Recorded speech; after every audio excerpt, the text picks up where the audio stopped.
Today's video is about an easy fix for Microsoft Office 365 provisioning error. Could not validate your Office 365 credentials.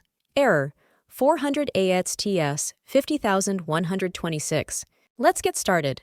First, log into your Okta admin dashboard. Search for Microsoft Office 365 application. Once found, go to Provisioning. Here, go to Integration and click on Edit. Next, click on Re-authenticate with Microsoft Office 365. A new window should pop up, taking you to the Microsoft Azure login page. Before you do this, make sure your web browser allows pop-ups. Now, sign in using your Office 365 Global Administrator credentials. You'll see a list of permissions that need your approval. Read them and click Accept to proceed.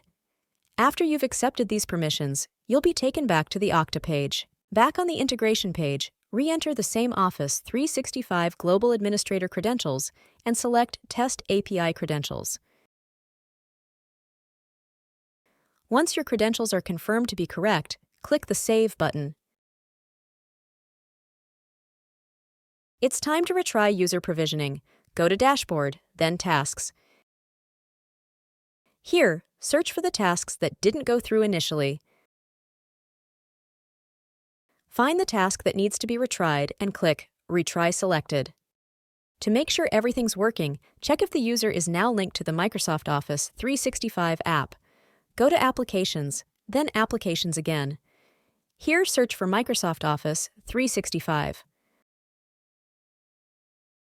Once found, go to Assignments.